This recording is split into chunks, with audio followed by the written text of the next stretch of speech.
Hello and welcome back to the Jag Bros podcast. I'm one of your hosts, JT Raymond, part of the Jag Bros here with my two brothers, Jack and Joey. We have a big game against the Titans, one of the teams that I hate the absolute most through the years and still can remember some of those painful moments in the early years of Jacksonville where Steve McNair and the Titans seem to have our number all the time. Also excited for this game because I am going to be there in person to be able to cheer on our team here this Sunday. And man, I'm hoping for a big time win and a big bounce back win. Do we think that's in the cards today? I'm feeling good. I'm feeling with you there, JT. You're going to cheer on our team to victory. You know, it's nice to look ahead. I feel like Rafiki last Sunday hit us in the head and we're like, oh, it hurts. But he's saying it doesn't matter. It's in the past. It's time to look ahead. It's time to go get a win against our all-time rival, the Titans. And hey, if we're sitting here next Sunday at 7-3, I'm still feeling pretty good about our Jags. Yeah, I mean, look, the other teams have had bad performances. The Lions laid a big egg in Baltimore. You've seen the Cowboys lay a big egg against San Francisco. Other teams have these poor performances, including Kansas City a few weeks ago in Denver. So I think there's going to be an opportunity for us to see what type of resiliency our team has this weekend. So we'll break down our usual game where we'll look at our offense versus their defense and then the inverse, as well as give you some keys to the game and our expectations of what we would expect from the score. And so Joey, take us first to the offensive side of the ball. Is there hope that we're going to see better production than what we've seen for most of the time in Jacksonville so far right now in home games? I believe so. I believe that this offense has a lot of pride and will turn this around. Every time that they've gone scoreless, the next game they score at least 2 touchdowns. So that will be big. I think Trevor really had a rude awakening last game.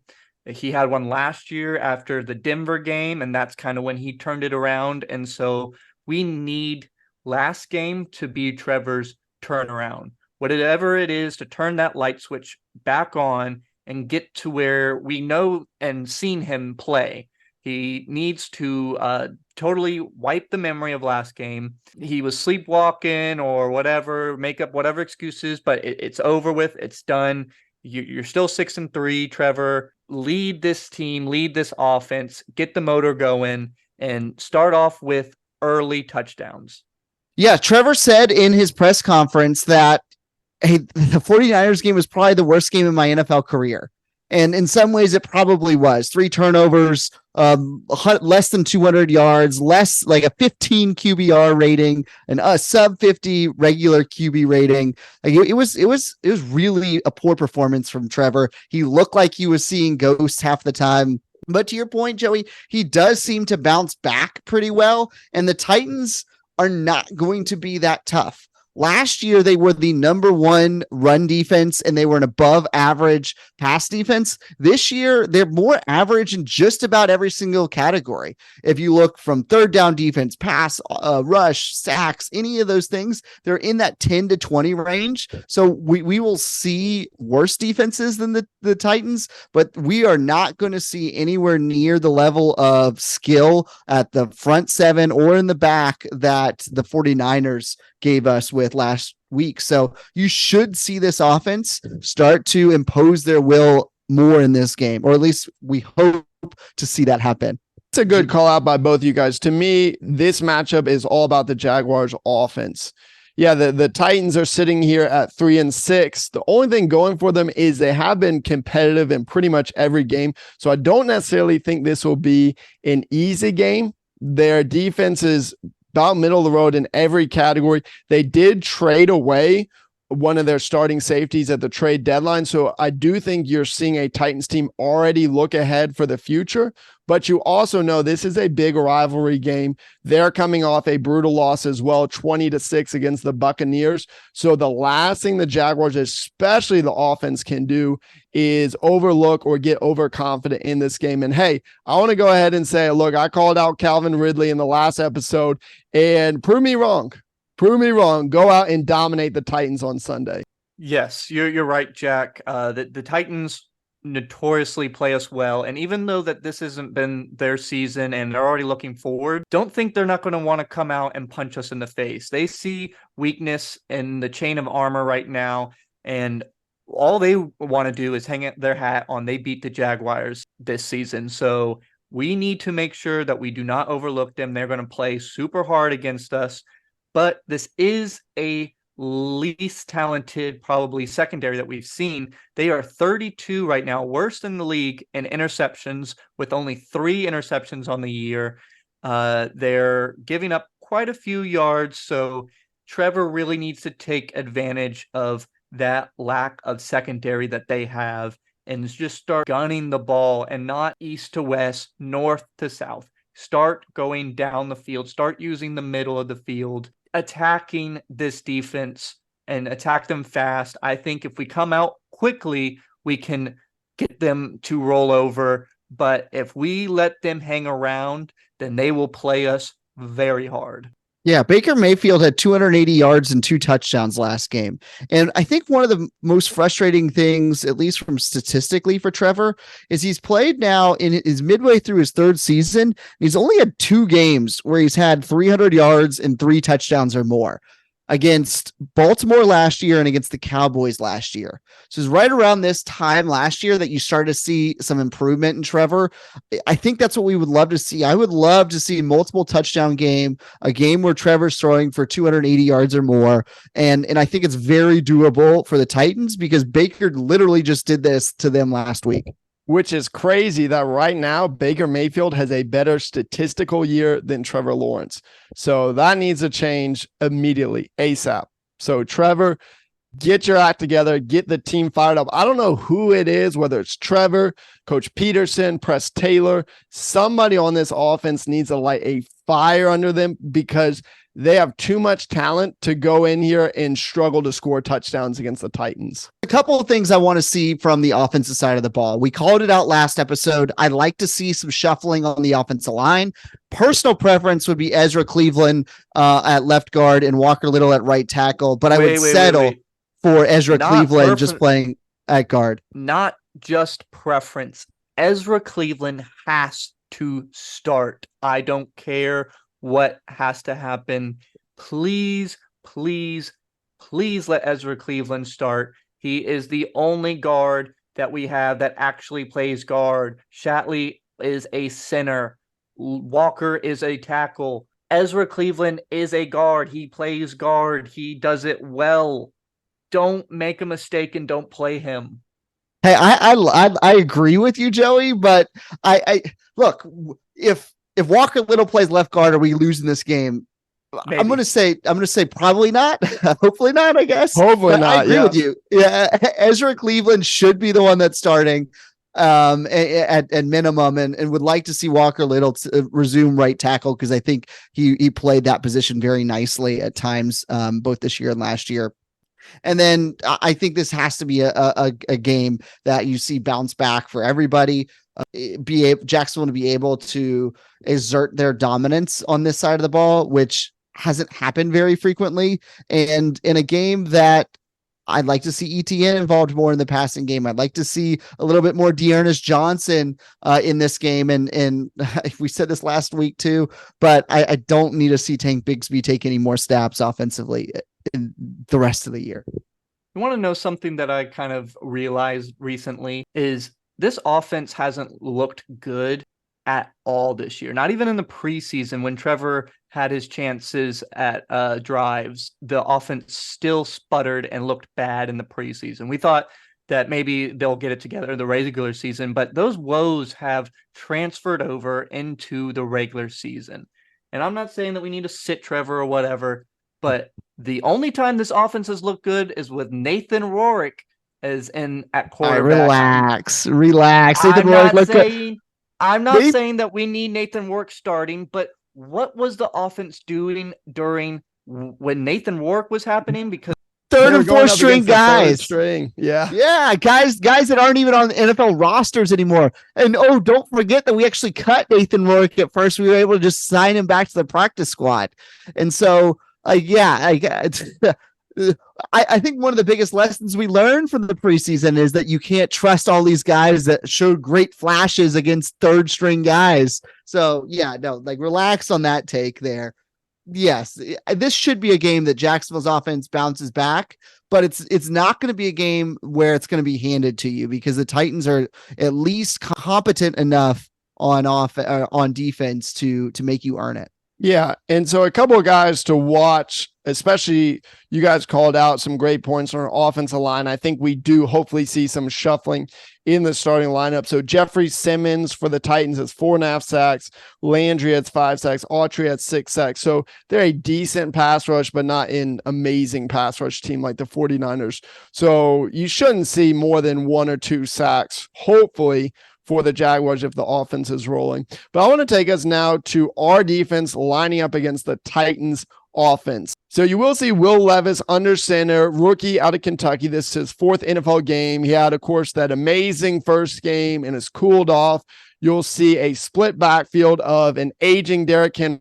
Fortunately, this is not peak prime Derrick Henry, who's killed us in the past. And you'll see a lot of Spears out of the backfield, certainly in the receiving game as well. And then DeAndre Hopkins. And that's pretty much it for the Titans offense. But what do you guys want our defense to do this Sunday against the Titans? Yeah. Down DeAndre Hopkins. That's the only person Will Levis throws to. He stares him down.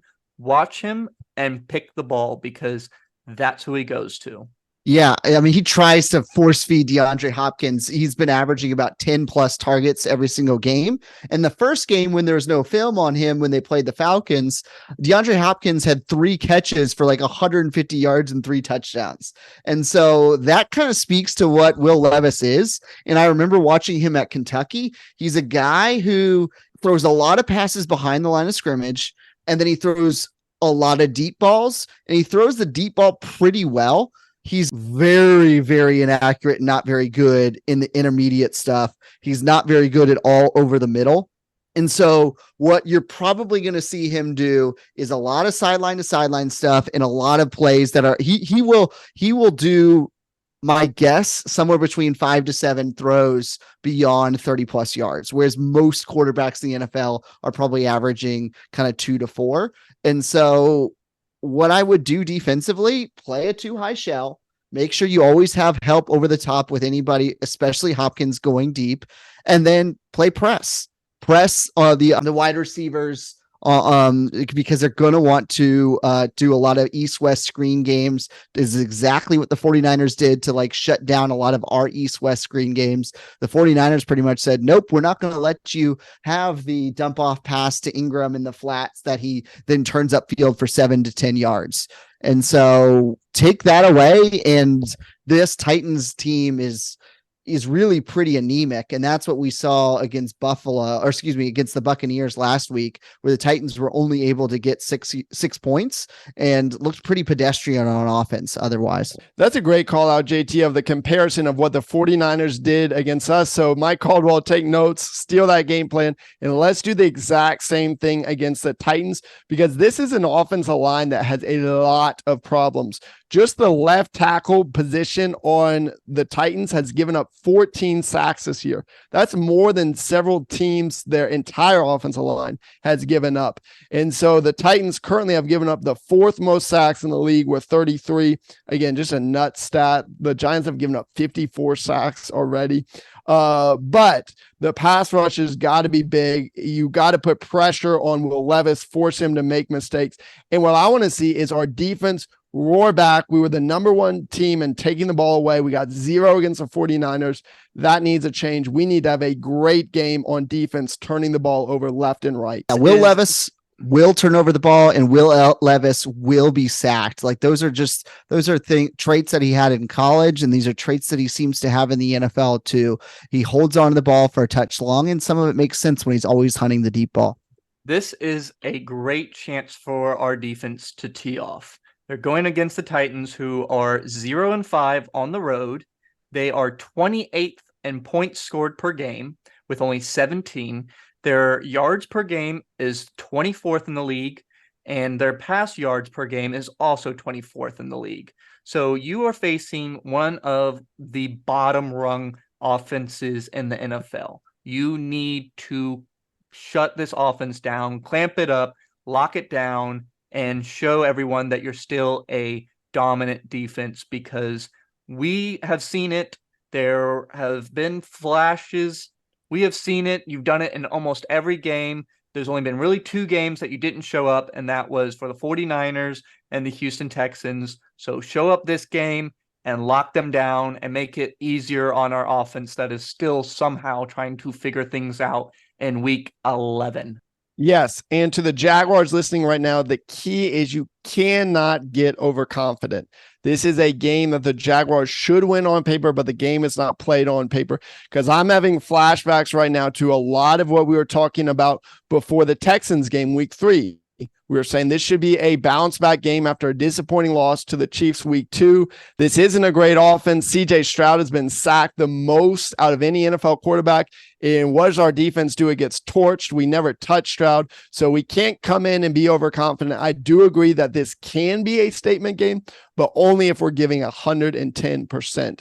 And with that, I think it's a great time to talk about what are the keys for the Jaguars offense, the Jaguars defense, to bring home a W, to get back on the right side of a winning streak. I'll start with my defensive keys. It's going to be the pass rush and shutting down DeAndre Hopkins. If you can hold him to under 50 yards and have 2 takeaways, whether that's fumble or interceptions, you're winning this game. And offensively, Trevor has to get it going. He needs at least 2 passing touchdowns and needs to get Evan Ingram and Calvin Ridley integrated into this, and then start throwing it to Travis Etienne as well. We just need Trevor to have a much, much better game. Yeah, I like both of those call outs for keys to the game.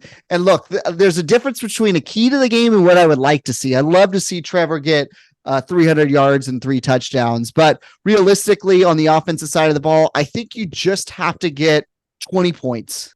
Whether that's ETN, whether that's Trevor, I don't think this is a team that's the Titans against our defense that's going to be able to score more than that. And so find a way to get 20 points, which is relatively low in today's day and age with the NFL and against this Titans team.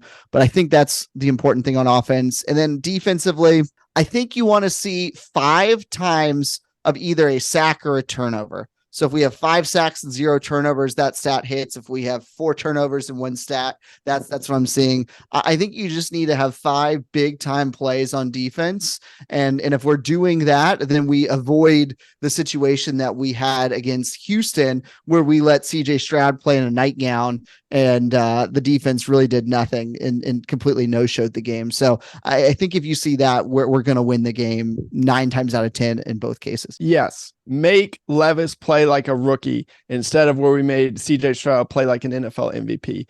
And I think one key is just overall is going to be a fast start. In our 5-game win streak, what do we do pretty consistently? We got out fast offensively and defensively, but specifically, I'm going to double down on what a lot of you guys said. I think defensively, pass rush, I believe that we need to see 3 different Jaguars with a sack. I think it's a great opportunity against a weak offensive line for the Titans, against a rookie quarterback who is prone to sacks and making mistakes. So I think 3 different players for the Jags defense need to get a sack.